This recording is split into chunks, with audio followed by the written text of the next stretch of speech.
Hello, Mr. Speaker. Thank you so much. I will be very happy when the crowd disperses and the joyousness of being able to leave school early is expressed. Mr. Speaker, last March during budget session, I asked the government why its budget offered so little for seniors. This was not humorous on my part.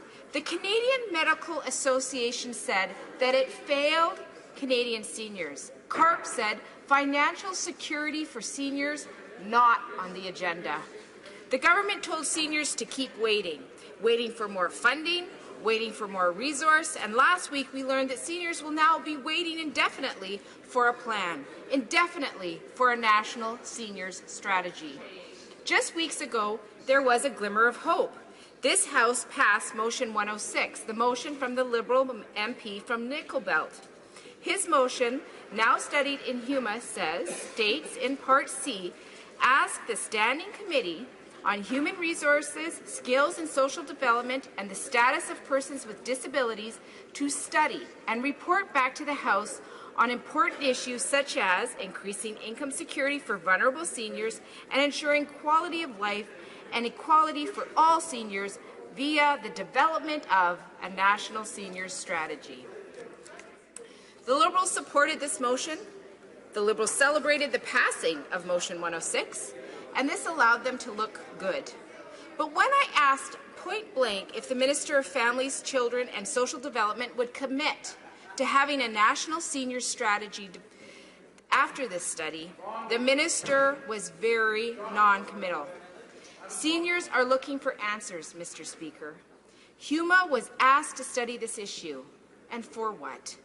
Is the member for Nickel Belt and his caucus happy with just another report with recommendations that will go surely unanswered like so many before? Recommendations are already out there, plenty of them. Most simply need to be implemented. Seniors deserve better. They deserve action. This government does not seem to comprehend the considerable consequences of our changing demographic.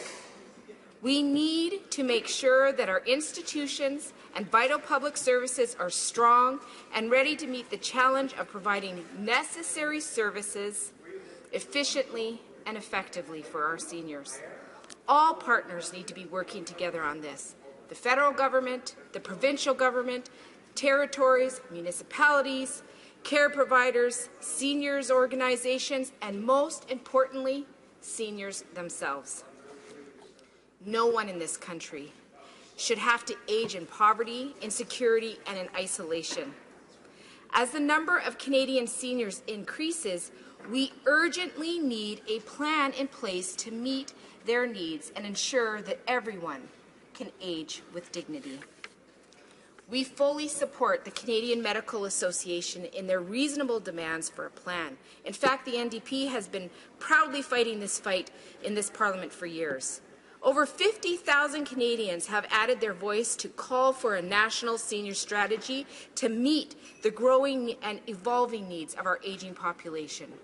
The Alliance for a National Senior Strategy joins together people with first-hand experience, people we should be listening to. If they are asking for a plan, it's not politics, it's because we need one.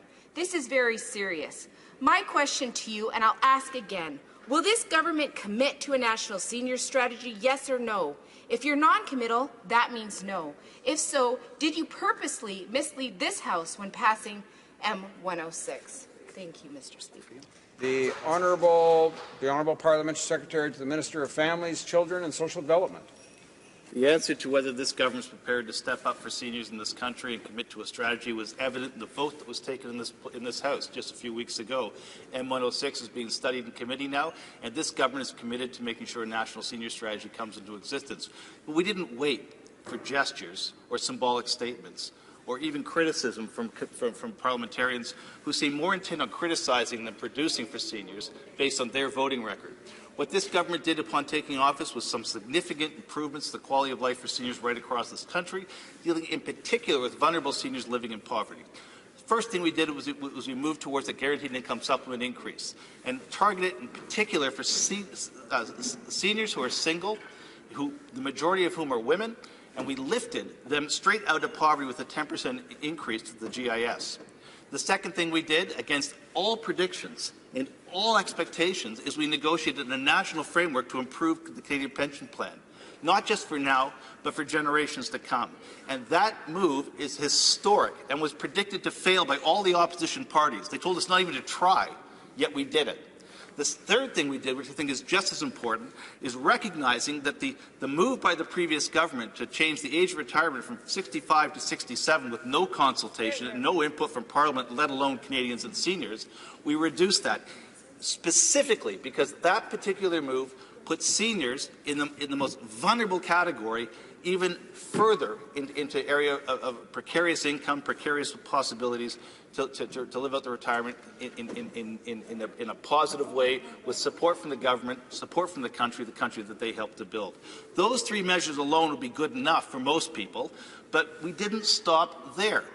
The next thing we did, as part of our movement towards a national housing strategy, is we didn't wait for the strategy and the agreement with the provinces. We moved immediately to put $200 million into new seniors' housing. Why? Because seniors need to be cared for and live in safe environments and supported in those safe environments, primarily through shelter support, and that's why this government moved on the seniors' housing file immediately. We didn't wait for 2 years or 10 years. We did it in the first budget. That money was put into last year's budget with the budget of 2016. It was a 2-year commitment that now leads to an 11-year commitment to provide permanent and for the first time in this country's history, a national housing strategy, which is not just extending past the next election, it extends past the next 2 elections and is bound with legal agreements with the provinces. And the parties opposites think that somehow when you sign an agreement with the provinces, some election can rip it all up.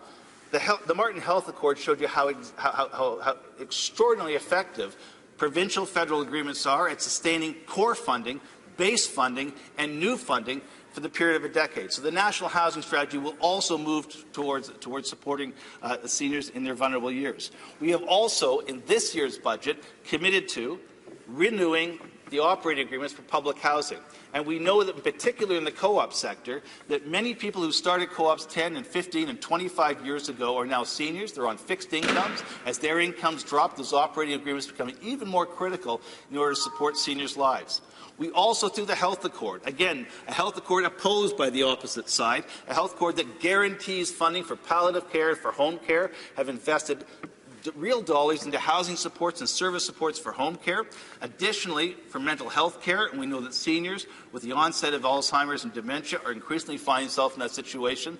We have also put additional dollars into the health accords targeted specifically, binding provinces to spend in terms of priority areas of requirement, a policy to make sure that those needs are met, not just with medical dollars, but also with housing dollars. When it comes to seniors and taking care of precarious Canadians and taking care of Canadians with low-income dynamics, this government is not just committed to removing poverty, it's also committed to making sure that seniors thrive in our society and that we care for them, because that's our duty as parliamentarians. Hear, hear. Honourable member for North Island, Powell River. Thank you, Mr. Speaker. Recently, I had a constituent of mine say that he would like to see this government, and he quoted Elvis, a little less conversation and a little more action. I just want to remind the member that the Canadian Medical Association said it fails Canadian seniors, and it was CARP that said financial security for seniors not on the agenda. That wasn't just our party. That was also legitimate organizations that serve seniors across this country. I had the privilege of traveling across my riding, talking to various sizes of community, did 11 town halls. One of the most shocking things was how many times I heard seniors talk about putting their loved ones to care facilities and then having to legally separate and then divorce them because they couldn't live off the 20% of the pension that they received.